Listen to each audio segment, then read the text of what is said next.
dans le prochain épisode de Demain nous appartient. Mis au fait, Martin contraint Aurore à passer à l'action. Timothée trouve une adversaire inattendue. Christelle prévoit des victuailles pour un régiment.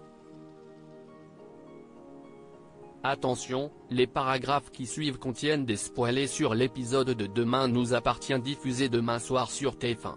Si vous préférez ne rien savoir, ne lisez pas la suite. Vendredi 19 juillet dans Demain nous appartient. Aurore dénonce William après avoir repoussé les avances de Caroline qui a tenté de l'embrasser la veille. William est contraint de recommencer lorsqu'elle se glisse nue dans son lit au petit matin. Si Caroline avoue qu'elle éprouve les mêmes sentiments pour lui qu'au tout début, William déclare que ce n'est pas réciproque. Il lui rappelle qu'ils doivent récupérer ses faux papiers aujourd'hui et lui demande de rassembler ses affaires.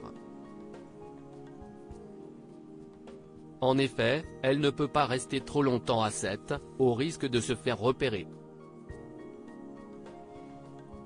Au commissariat, Aurore finit par informer Martin de tout ce qu'elle a découvert. Caroline a simulé sa mort tout en manipulant son ex William pour qu'il rédige un faux certificat de décès, qu'il signe l'autorisation de transport du corps, puis qu'il la cache à leur domicile.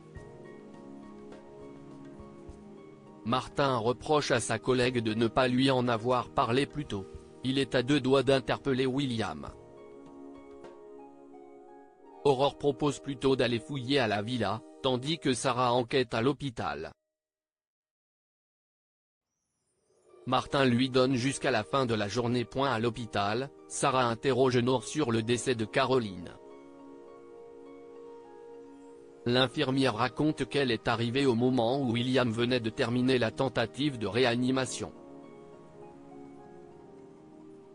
Elle ajoute qu'il a insisté pour prendre en charge le corps, puis qu'il est devenu injoignable pendant environ 1 heure.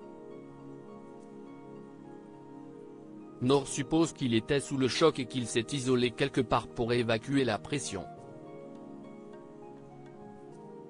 Pendant ce temps, William et Caroline rentrent à la villa avec les faux papiers de cette dernière. Ils se rendent compte qu'Aurore est à l'intérieur en train de fouiller. Caroline va donc se cacher, tandis que William aborde son ex. Celle-ci lui déballe tout ce qu'elle a découvert, puis lui laisse une dernière chance de lui dire la vérité. Mais William ne dit rien. Une fois Aurore partie, William emmène Caroline jusqu'à un hôtel en ville où il lui prend une chambre avec un faux nom, réglé en liquide. Il souligne que cela est devenu trop dangereux qu'il la cache chez lui. William lui rapporte également que la police la soupçonne d'avoir tué son patron, Guillaume Drouet. Caroline nie en bloc. William la croit.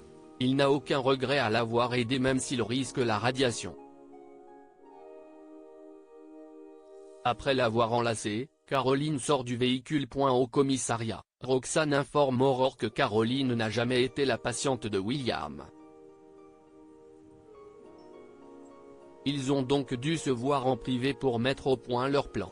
Roxane a également relevé que William avait fait un aller-retour jusque chez lui juste après le faux décès de Caroline, en restant 20 minutes sur place, soit juste le temps de la cacher. Aurore n'en revient pas. Lorsque Martin lui demande des comptes, elle n'hésite pas à dire la vérité.